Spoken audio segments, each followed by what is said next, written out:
on TikTok, which by the way is a big, massive deal. So let's get right into it. Remember, the hashtag is Easy Friday. Tell us if you want to interact with us, if you want to ask him anything, you know, any question, drop it in and we'll definitely check those tweets later on. For now, hello. Hello.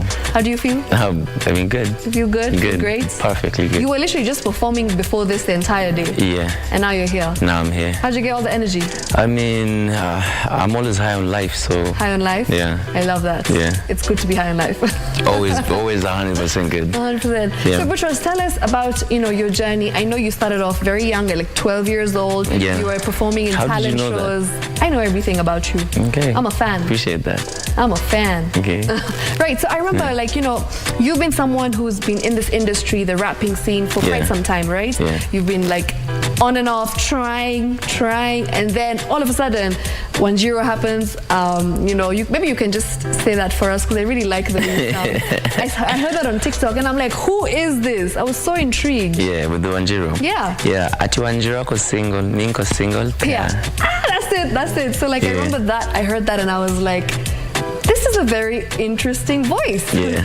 And then after that, Angie just came and like blew up the country. It did. And everybody was like, what? Butros can do this. Really? When? How? Like, I think that's when people have realized your potential and what you can actually do as a rapper, as a musician. So when you were writing Angela, what was the thought process behind it? And why Angela? Why the name Angela? Honestly, I don't think there's a reason. There's like a main reason why we said Angela. We just thought like Angela had just a nice ring to it. Yeah. Yeah. I think that's the main reason. About the thought process is just because we were in the studio and we had time because we had another session with Juice, with another artist. Okay. But we had like the guy was like an hour late, so we had like an hour to burn. So we were like, let's just do another song. So you're always punctual, I've noticed. I just started being punctual. Okay. You know what I'm saying? So this is like I'm just easing into the whole punctuality. Yeah. I have to commend you. You came in 40 minutes early, which is great. I think no artist has done that.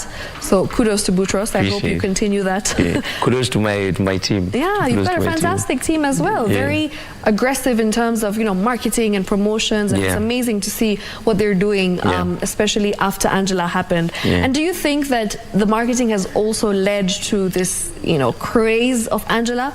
Definitely. Like without even us pushing it, I don't think people would have known about it as much, because even if it just blew up from just people just seeing the song, it started from somewhere, from us posting, having other guys post, just making sure it's on all platforms, you know what I'm saying, just going everywhere, performing in every county, just to make sure they actually see the person behind the song itself. So yeah, before we even released the video, that was the main agenda for us. So marketing was like a priority for us the moment we released the track. When you first, you know, heard Angela, like the final piece, what was your first thought? This one's going to take me all the way out. You knew it. I swear to God I knew it. Because that day I had, like, you know, I had my boys, the other side of my boys, the hard knock boys, who actually don't even dance, but that song made them move.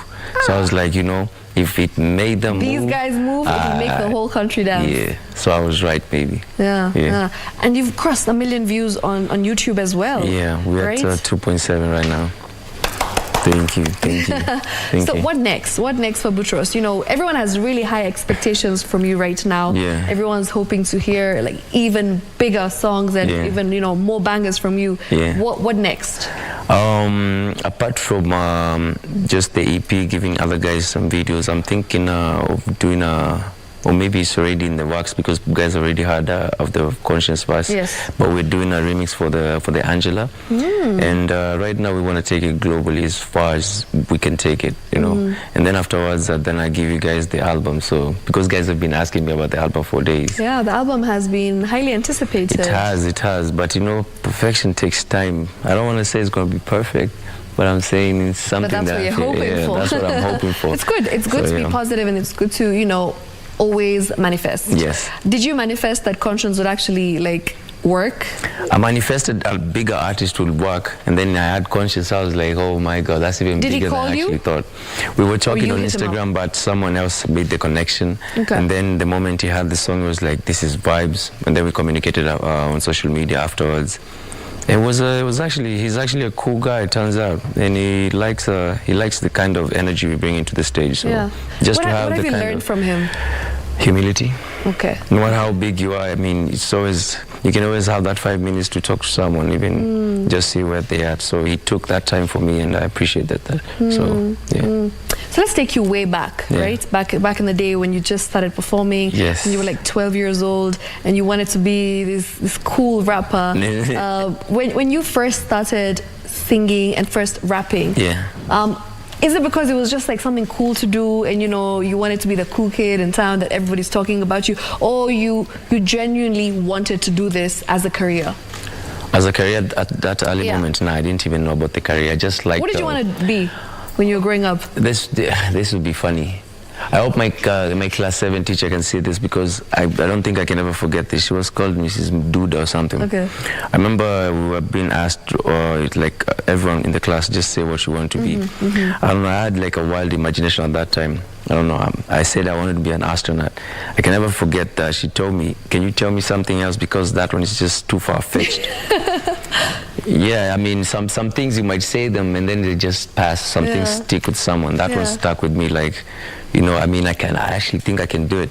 So around that time, that's the same time I was starting doing the public speaking at the 12-year age. Okay. From that day, I saw how people would love me being on stage. I fell in love with the attention, and then that's it. The attention just drove me. And then after high school, I realized I actually have talent for music. Amazing, amazing. And did you, go anywhere to nurture the talent? Did you decide to get some sort of, in terms of qualifications? Did you like qualifications? Yeah. Or just self-taught? Do you remember Funkies? Yeah. Yeah. Do you remember Funkies? Drum funky is like it's like outings. People go for parties in school, like in high school. Okay. Yeah, like drama festivals and stuff. But right, it's a drama festival. Yeah. Those ones now. We used to go for those ones, and I used to go for all of them, even the science congress, as long as I could just leave the school. So that's where I got my experience from. Oh, science congress and like. No science congress. Just as long as I can just leave the school.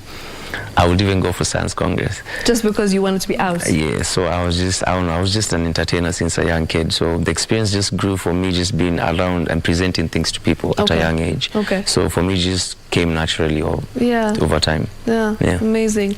So I was just speaking to your manager, and he mentioned that, you performed it first in Watamu? Yeah, Watamu. Right? So what was the reaction like when, you were performing Angie on stage for the very first time? Were you nervous when you went up there and you're like, okay, let's do this? It's not Nairobi, but it's something that I want to do, and I want to like show people. I don't think nervous would be the word that I would use, but I do have butterflies once in a while. Like it's natural. But I think that was the time I was like, yo, Angela is beef. Because I remember there's this Angela who went on stage. I don't know, it's because it's the name Angela? Or maybe it's Mombasa, but I think she was just wearing bikinis in strings or something like that. People went wild after seeing her. Yeah, and then now the song combination, it was just madness. And then I remember there was that split second when you could just tell, oh, I just found it. This is it. This is it. This is it. This is it. Amazing. Now let's talk about, your other songs and the fact that you've been at this for quite some time. Yeah. And then, of course, COVID just came and it hit. COVID. And how did it affect you, and how did you bounce back? Of course, it's taken some time. Yeah, I mean, COVID hit us like badly, like everyone, I would just say in general. But I don't know, maybe we had some safety nets, like we didn't know about COVID. It's not like we knew about it, but we had safety nets for maybe something like that may ever happen, or maybe the label might just cancel us or something. So for us, it helped us through that time. And then we decided to focus on something else that's going to generate income for us, other than just expecting to shoot videos, and then we don't have the money, we don't have performances, we don't have anything. We just found our way. So it kept us afloat, not moving, but just afloat. Okay. It was a day-by-day kind of thing. And we used that time also because a lot of people are inside Google meetings, like a lot of Skype and everything. So we had like a lot of meetings and a lot of time to build like a lot of bridges. So by the time COVID just ilishuka hivi. Oh my God, we were back like crazy because everyone now we had things set up like ready. It's just everyone was just waiting for drop everything that they've been working on. So it actually on. worked for us. Yeah. Yeah, amazing. Now, in terms of collaborations, you know, I would love to know who are some artists that you really want to collaborate with in Kenya, internationally. Kenya, if I can collaborate with everyone in Kenya, I would.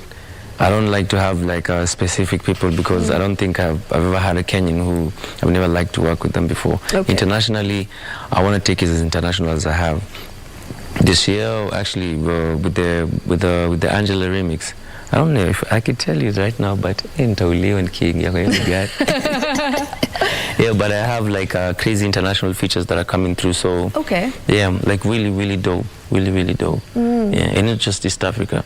I want to take it as far as Ghana, South Africa, Nigeria. I was just going to ask, is Nigeria in the works? Is it?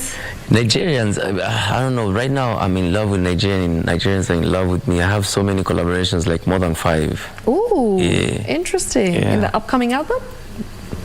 I see where you guys see. You can say yes, it's fine. Even in the upcoming projects. Okay, got it. It's okay. Yeah. Tell us about, you know, this whole vibe that you have going on, and like the ladies, like when they see you perform, they want to get on stage and just be with you. They do. Next to you, doing their thing.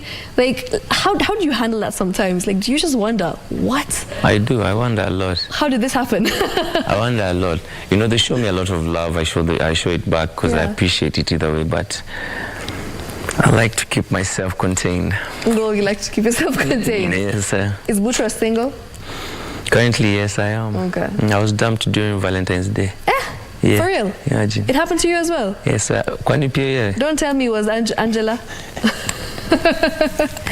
No, it wasn't Angela, but I mean, I found another person to put here flowers, a couple of people. Okay. I went around different universities just handing out flowers and that's a nice gesture. Love. Yeah. That's sweet. Yeah. Sweet boy. That was my Valentine. Nice. It seems like it's a good one. It's a good one. I don't think you should complain. Got to meet very many other women. Butros, talk to me about, you know, this phenomenon about social media and how it's really helped just escalate in terms of, you know, your fame, in terms of your success, in terms of the reach that you have and the masses that you're able to reach with your music through Instagram and TikTok and, you know, all these platforms. Do you think that if it weren't for social media, it would have been much harder to get Angela out there? Of course. Even back then, it was very hard. Only time Facebook came through, that's when things became easy. Social media is like it's like godsend. Yeah, I don't think we can work easily without social media, since we are just so used to it. I'm so used to just being in my room and I can publicize something. I have 100,000 people just actually hear it. That's power. That's power. So yeah, I mean, social media right now has power, and actually Kenya is becoming so big, like on social media. People especially don't even Twitter. know it. Kenyans on Twitter. What? KOT? They can make you or break you. I never read the comments though. Yeah. Oh, you never read comments? I do sometimes, you know, that one. But I don't like to.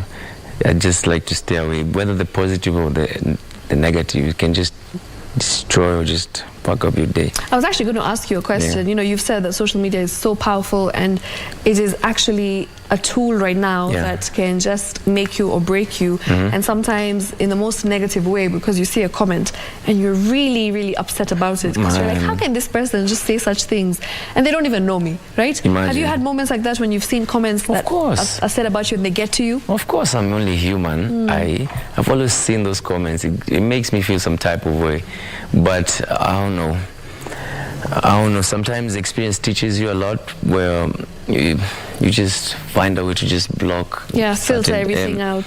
Plus, as long as I cannot lose sleep over certain comments, I'm okay. Yeah. I mean, I chose to focus on other things other than the comments, because I have to. Obviously, I have to find constructive criticism and also bad criticism. So me kondiko tu sawa, me kinyutanambia, I'll just choose how I'll just take it. And these days, I really don't care as much as what 1,000 people will feel negative about me. There are other million or maybe a billion people who like me, so it's a thousand can just, I mean, it's cool. It's just, you know, it's just how life is. Not everyone's going to like you. Not everyone. And not everyone's going to hate you. Come on. Yeah, I like that spirit. You know, let's talk about, again, something that I think is very important in this generation, of how everyone wants to be successful quickly. Like everyone wants quick money. Yes, everyone wants quick money, everyone wants quick fame, everyone wants quick success. Maybe you can just tell us your experience of how it's not been quick for you. It's not. No matter how much I wanted it to be quick, it's not. It's not. When reality actually hits, it's not the same way it's always in your mind. It's but we want quick money when we're young. You know, when we don't actually have like a lot of responsibilities. Especially this generation. The disposable income kids. We obviously they want to be billionaires. Yeah, Are you a Gen Z? No, I'm not. No, okay, fine. I was just going to be like, let's talk about Gen Zs right now.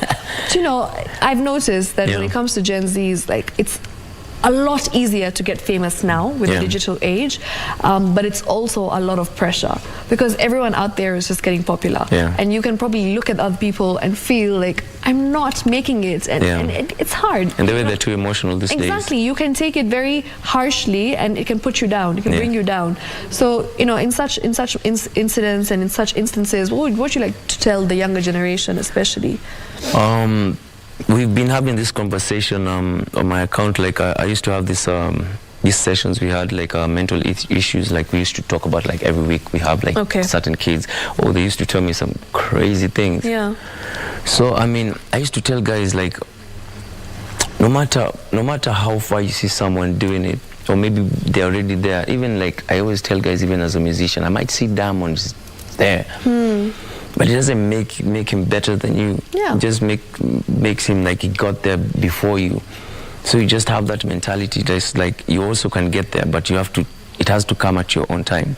Everyone has their own time. You know, so I mean, I can't be like that psychologist and then tell them stuff. And you know, I'm also like a youngin, also trying to figure out things. I'm not a doctor, but I can tell them what my experiences taught me. So that's it.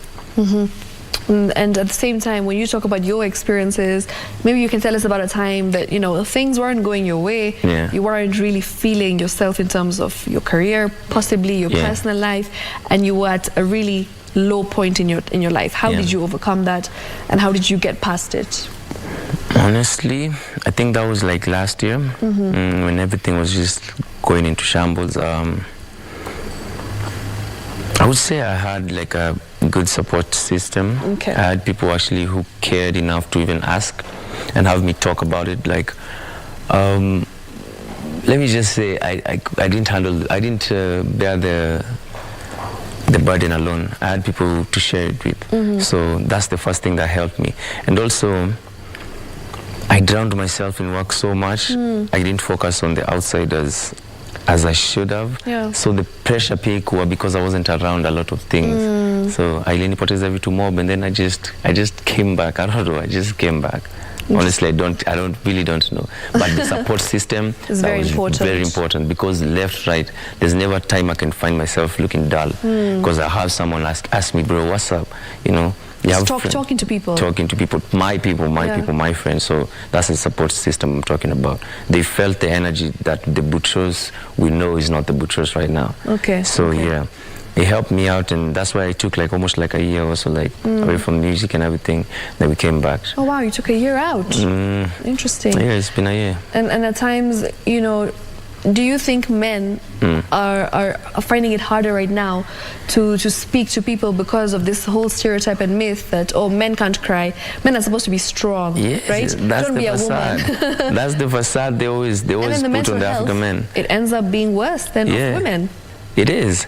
Even the most cases that I had were for boy child, because they can never expose their softer side, or maybe their vulnerable side. Judged. Yeah, you have to be like that guy, masculine, macho. Me, I won't cry, but I'll tell you all my problems. Not, you know what I'm saying. So, I think just as long as you can sleep, come on, alala 9, alala 10, and then wake up the following day having a peaceful sleep, you're good. If you're not, find help. There's no need for you to lie to yourself, because itaja and then cheese too. 100%.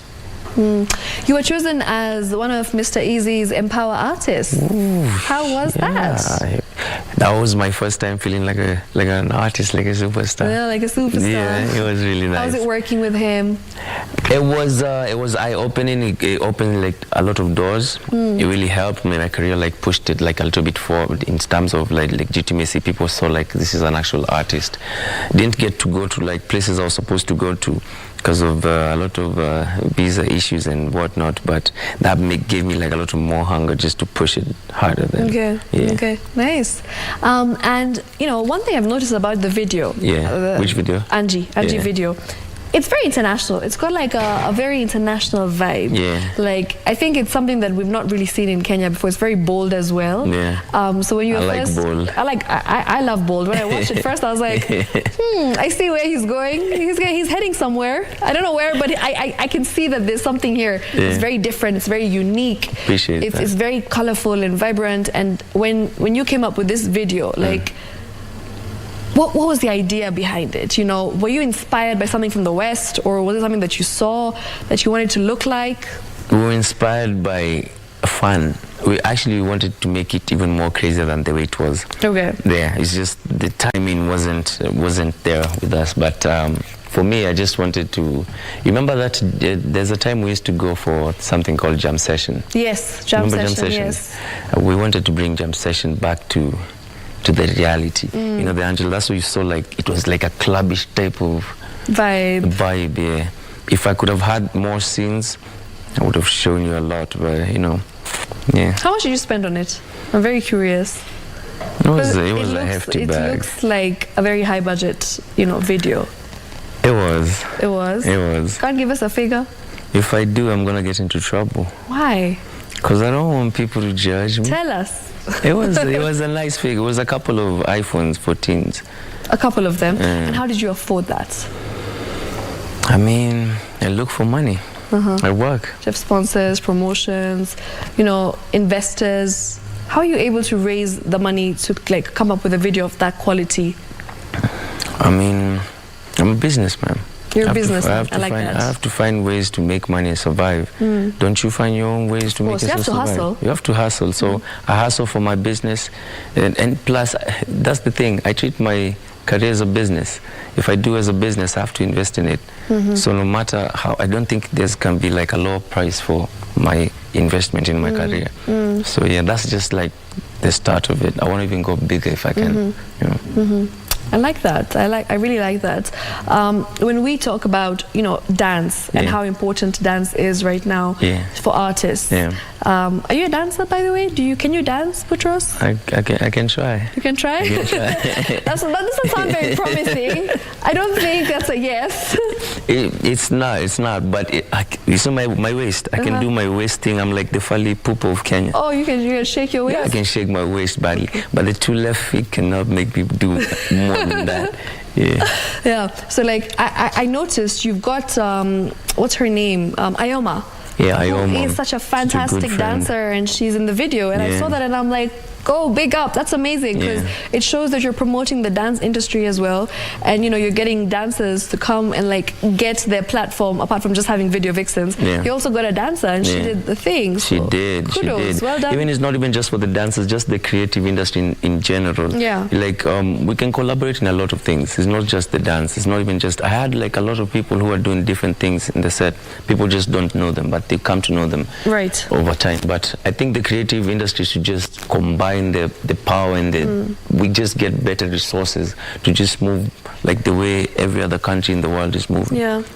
Do you see a potential where Kenyan music would be just as big or even bigger than Nigerian music at some point? Hopefully I see it. I see it coming. I hope it can even be bigger. Gengeton came and destroyed in just 1 year. Kenya's been like on the top map like for ages. I think it's about time that we just start bringing out the new generation. So you know, I was just going to ask you this. So like in South Africa we have Amapiano, right? They have a sound. They do. What's our sound? What's the Kenyan sound? Kenya, we don't have a sound. Kenya, we're like, the diversity in Kenya is just so crazy. Do you know even in Nairobi, how many, have you ever, like in an apartment, how many countries can you have in just one apartment in Nairobi? It's very diverse. It's so diverse. So that's the thing. You can just have one sound, one collective sound. We have a sound that you can tell this is Kenyan. Okay. By the way we speak, by the way we just, but Kenyan sound. That's the thing that's the beauty about Kenya. We're not just defined by one thing. We are collection. We're just like the United States. Interesting. Okay, this was fun. It was. I'm glad that you came here. Thank you for having me. Any last message that you want to give your fans, people who've been watching you, people who love your music? People who love my music, just continue supporting me. I'll keep giving you beautiful music. Watch out for the remix coming soon. Yes. You know what I'm saying? So, I mean, there's nothing more to tell you guys, but just subscribe. Keep on showing me love. I'll show you more love. Yes, sir. And I can't leave you without, playing the song that has made you who you are. I can't even live without even doing it myself. You have to. Yeah. Kojax, are we ready? Ready. Let's go. Let's do this.